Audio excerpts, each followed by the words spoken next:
Are all teams the same? That is really going to be the topic that we are discussing this week on impactful teamwork.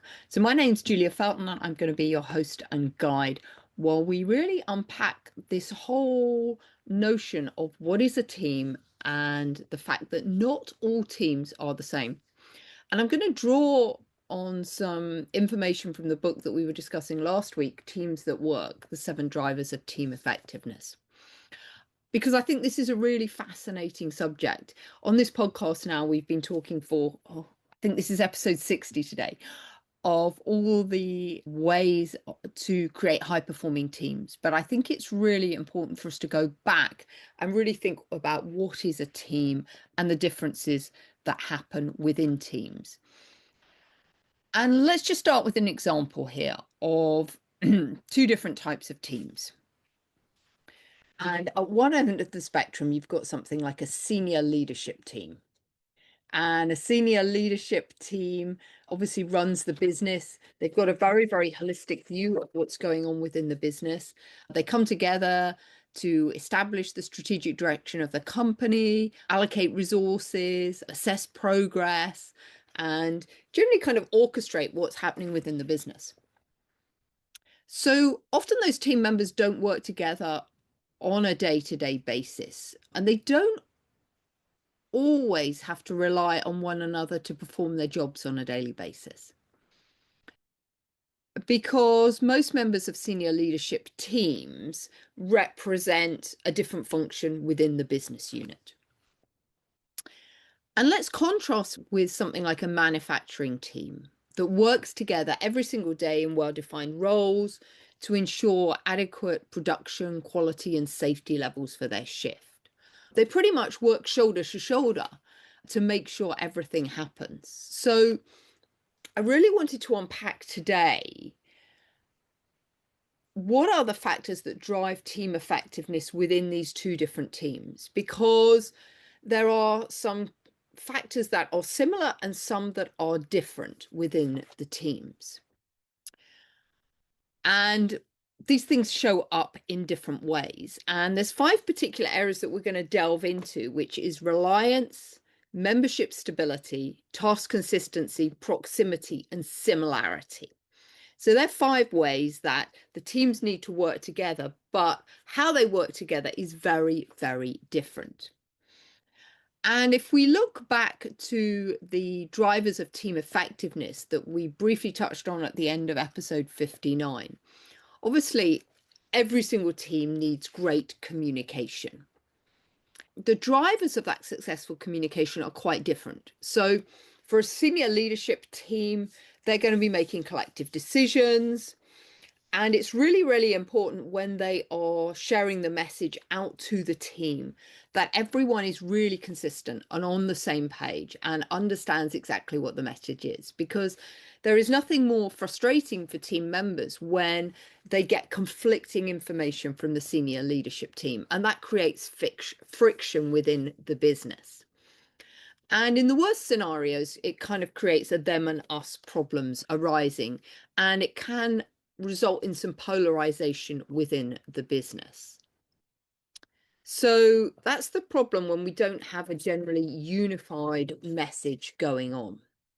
And sort of if you contrast that within the manufacturing team, where perhaps there's less need to communicate a unified message, because people are working together so closely on a day-to-day basis. So everyone tends to be pretty clear about what's going on because of this proximity of everyone working closely together. They're communicating things that are more kind of transactional. Who's on the next shift? What's going to be happening? Problems with their equipment.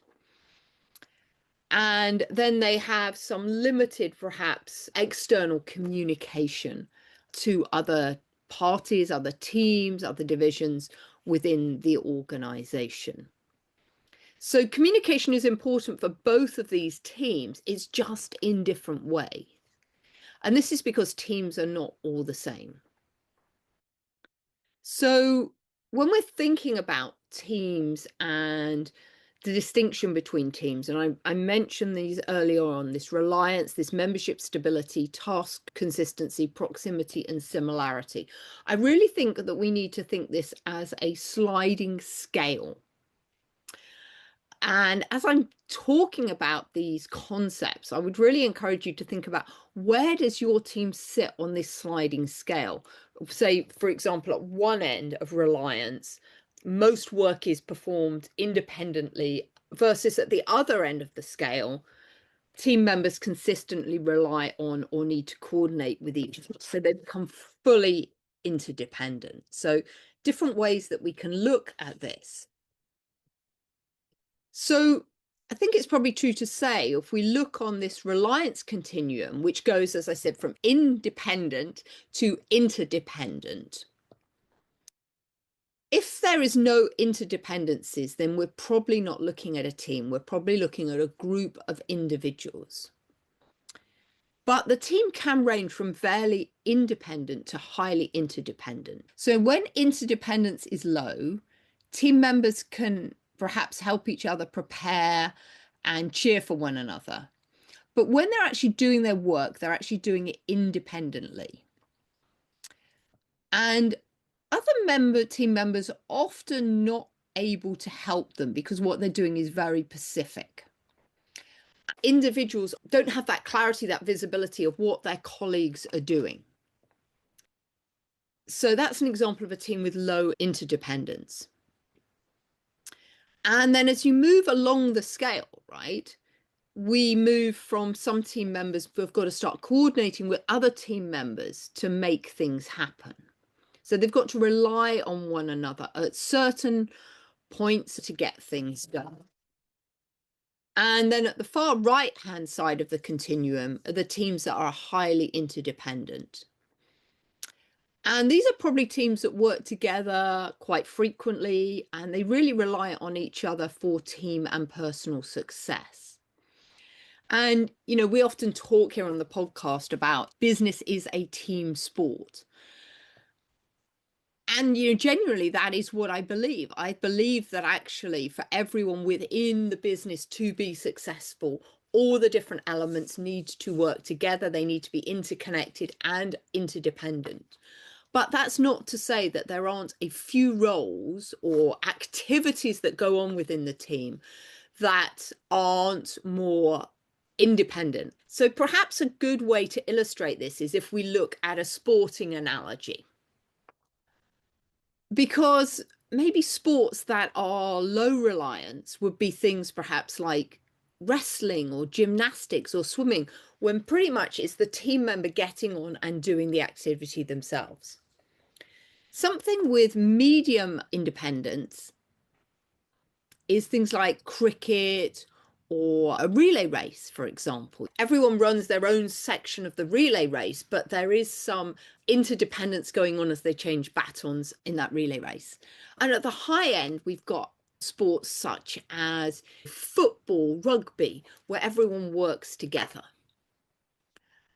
So, as I said, at one end, we've got people kind of doing things on their own. And that's how they get the results, right? People work by themselves. I mean, golf is another example of an individual sport, really, because it is the golfer themselves that is making everything happen. But the reason I often say that business is a team sport is because even though golf is an independent sport, that golfer will have had a team of people supporting them in order to get their success. So think about somebody like Rory McIlroy, an incredible golfer, just won another accolade of awards. Rory McIlroy, while on the field of play, he is there by himself, effectively. His success is fueled by all of his coaches and his caddies and other people around him that makes that happen. And in the medium reliance area, as I said, we've got things like a relay race. And we talked about this actually on one of the previous podcasts when we were unpacking what happened at the Paris Olympics, actually. And we see this where you've got a group of amazing individual runners And the US is a great example of this, a group of amazing runners. But in 2008, they actually dropped the baton on the changeovers. So individually, everyone is independent, but collectively, there is some interdependence because they've got to hand the baton to each other to get through the race. And then high interdependence would be something like football, rugby, where everybody in the team works together. And, I think of something like rugby in particular, where you've got to have the 7 people in the scrum all operating together. You can't have one scrum member trying to do something different to everyone else because it doesn't work. They need that cohesion. They need to work together as a unified scrum. So high interdependence within something like a rugby team. So why should we care about this reliance continuum as leaders? I think the reason that we need to really think about it comes from the research. We found that scientific research shows that there are different requirements for a low reliant team versus a high reliant team. Because teams that have low reliance, the team members really don't need to have strong team dynamics. They need to be civil to each other. They need to be able to get on with each other. They need to not create any challenges, for example, in a sales team for their colleagues by upsetting any customers that could have a ripple impact in the business. But at the other end of the spectrum, where we've got team members that must really heavily rely on each other, then I think the teams need to have a much stronger level of cohesion. They need to be a lot more civil. They need to be able to pass the baton to each other. I think there needs to be a greater understanding of each other's strengths and weaknesses and how each other operates in order to get this fully high performing team where everyone works together. So the reflection question here is, when you think about your team, to what extent can team members complete their work independently versus interdependently? Because I think that can make a really big difference to us as leaders in how we need to lead and show up for the team. So the second area I'd like to look at is membership stability. So there's a continuum here as well, from stable to dynamic. And that composition can change. And I think as leaders, it's good for us to understand how frequently it changes and how significantly. So at low levels of membership stability, you've got very, very dynamic teams where people constantly leave the team. And, that can be actually quite disruptive. And people can be leaving the team through promotion. Maybe we need to actually cancel them out of the team. It could be a number of different reasons why the team is very dynamic. It might be that the type of work that we're doing requires us to have very, very dynamic teams that keep changing and we bring different people in. And at the other end of the continuum, we've got team members remain stable. And we've got a lot of consistency with the team and everyone knows everybody. And I know for myself that I often end up working in teams that are pretty dynamic, actually. People don't stay in the job for very long. And that's because often some of the roles that I've been doing and where I've been leading teams more recently, I've been working with younger Gen Z and millennials. And often it's a function of the fact that they're doing some temporary work, in a summer holiday. So the team that you've got one week isn't necessarily the team you've got the next week, because these people are more freelancers and they're coming in and out. So this membership stability can also have quite a big impact on what the team is. We only have to think about an airline, for example.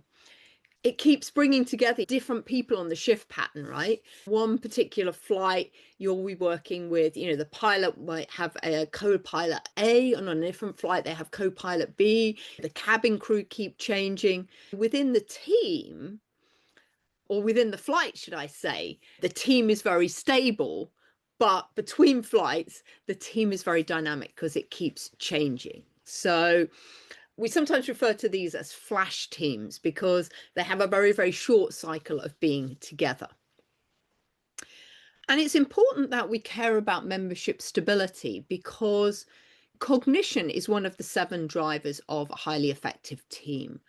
And cognition refers to the extent to which the team members possess a common understanding or a shared mental model about key factors such as roles, priorities, and individual team members' expertise.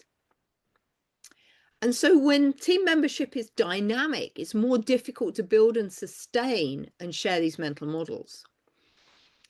So if you're leading a team with a rapidly rotating membership or one with a short lifespan, there are certain actions you may need to take that are different from those when you have and you're leading a stable, ongoing team. So the reflection here is, where does your team fall along the continuum of membership stability? Is it highly stable, fairly stable, somewhat dynamic, highly dynamic? What percentage of your team members were on your team 6 months ago are still there? And do you think that they will still be there in a further 6 months' time? The third dynamic we want to look about is task consistency. And this is when we go from consistent tasks to unpredictable tasks. So the question we're asking here is, how stable and predictable are the team's work requirements? Does the team perform the same tasks on a consistent basis, or can they establish and rely on stable routines? How frequently and dramatically do work requirements and expectations change? And can they anticipate forthcoming needs? So why should we care about this consistency? Well, when work requirements are consistent, team members have the chance to perform key tasks repeatedly, and that provides these opportunities to learn from experimentation. And, we all know the importance of experimentation within the workplace. When teams get to try something, they find out it doesn't work, and they take away the learning and do something different. But many teams actually work in environments where the task requirements change, either gradually or rapidly. And when task requirements evolve slowly over time, the team has to make adjustments. But they can typically do that in a pretty orderly and planned way. That contrasts with teams that work in this rapidly changing environment where they're constantly having to morph and pivot and do things differently. Expectations can change unpredictably. So teams have to learn the importance of being agile and flexible, which means then sometimes the type of team members we need in these dynamic teams is quite different. We need team members that are able to pivot and are able to be adaptable.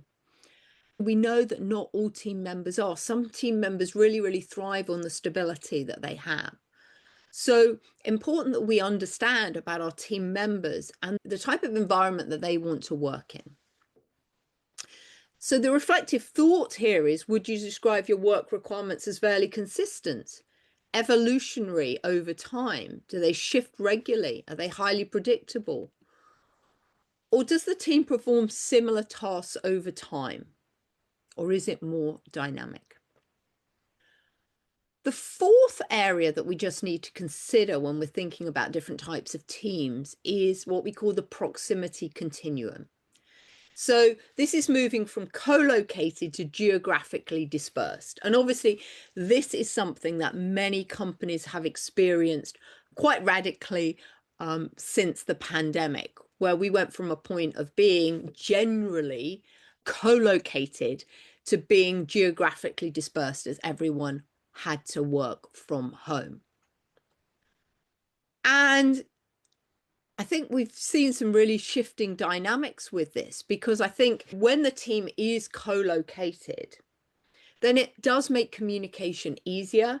It does make learning easier. I often talk about one of my concerns right now is that with so many people geographically disparate and working from home, one of the things that I really benefited from when I first started my corporate career was this learning by osmosis. This learning that happened when I was in a workplace and I overheard conversations that other people had. And there was so much value in that. It was never on my induction plan. These were things I needed to learn, but it's how I got rapidly up to speed with what was happening in the business, was overhearing other people having conversations, how they did it, how they spoke to clients, how other teams solved problems, that really made that very, very powerful. And of course, with so many people now working in a remote environment, we've lost that kind of benefit. So I think it's really important that as leaders, we think about this power of proximity and how important it is. And of course, we need to weigh that up against creating a workplace culture that responds to people's different needs and requirements. I was recently talking to a client, and their company has literally overnight changed the policy from one where there was quite a flexible hybrid mode of work to one where everybody has to be in the office by 8 o'clock every single day. And that's really caused a lot of challenges for team members. So there is a very, very finite balance we need to make here. So why should we care about proximity? We know that team dynamics are influenced by distance. And, when you don't have this learning by osmosis, or you don't have your boss or a colleague working alongside you, often we can lose some of that coaching mentality that's available in the workplace. We're not getting feedback on what we're doing, so we're not actually sure how we're progressing. So what does that mean? It often means that we need a different type of leadership when we've got all of our team members working remotely. And we've also got to spend a lot of time consciously thinking about how do we connect and build relationships with people that we don't see very regularly, and we don't ever have that kind of banter and chat with, because typically we're just jumping on a Teams or a Zoom call with them to discuss something work related. So how do we build in time consciously within the week to have some social interaction with the person? So the thought for reflection is, where along the proximity continuum does your team fall? Are you all working in the same location? Are you slightly dispersed? Are you largely or fully dispersed? And the final area that I think we need to look at when we're thinking about how do teams operate is what we call the similarity continuum. So we're going from common to unique expertise or perspectives. So the question we're really asking here is, to what extent does the team consist of individuals who possess similar expertise? And we can definitely have teams where everyone has quite similar expertise, similar educational backgrounds, maybe similar levels of skills. And it might be when they're performing a function where those expertise required are quite similar and quite homogeneous. An example of that, I guess, could possibly be the accounting firm that I use. All the people are quite similar. They're all numbers driven. They all operate in a similar manner. And we want to contrast that with teams that are specifically designed to include people with diverse expertise, cross-functional teams, where people are bringing different expertise from different fields. And I'm a massive proponent, actually, of cross-functional teams, not just from an expertise, but from the different perspectives that we get from different people. I think this can unlock a lot of innovation within the organization because people see things through a different lens. And that can be incredibly valuable, because one of the things that can happen is when the team is very homogeneous, we can't see our blind spots, we can't see opportunities that are out there. But when we bring a group of people together with very, very diverse perspectives, all of a sudden, some of the obstacles that we saw out there become unlocked because somebody is viewing those obstacles through a different lens. So one of the advantages, however, of having people being quite similar is that we can share a common language, and that can have really positive implications for the team dynamics, because everyone knows what's expected of them. Whereas when we have people with very, very different perspectives, then sometimes we don't have that tonality of language. And this is why I'm a big proponent of partnering and using something like the GC index within building teams, because it enables us to have diverse individuals within the team, everyone having this unique perspective, but we have a common language to understand what everyone is talking about. And that absolutely propels team performance and increases productivity and profitability, and actually makes the team a much more engaging place to work and much more fulfilling for the team members. So your thought there is, where does your team fall along this similarity continuum? Is the team quite homogeneous, somewhat diverse, or highly diverse? I'd love you to reflect on these thoughts, on this continuum of where your team falls in terms of reliance, membership stability, task consistency, proximity, and similarity. And think about, what does that mean for how you need to lead and manage the team? Because it will require slightly different leadership skills for you. So these are really 5 important team distinctions that I wanted to share with you today. And I've just mentioned one of the tools I love to use to help me unpack and understand some of the areas of these team distinctions is partnering with the GC index. And one of the pillars of the unbridled teamship roadmap is what we call Know the Herd, which is all about how do we get to find out more about our other team members. And I will be running a 20-minute teamship teaching on the 5th of June. So I'd highly encourage you to sign up for that. You'll find a link on our website, businesshorsepower.com.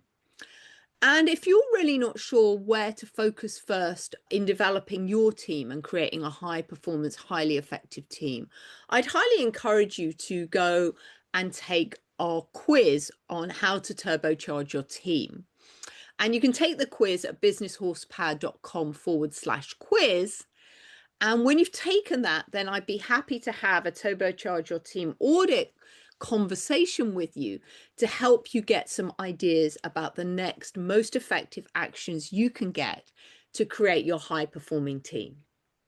So I really hope that you found this episode interesting and that you've now got some clarity around the 5 important team distinctions that you really need to think about within your business, and how they all work on a continuum, and how your business can be at different places in each of these 5 different distinctions.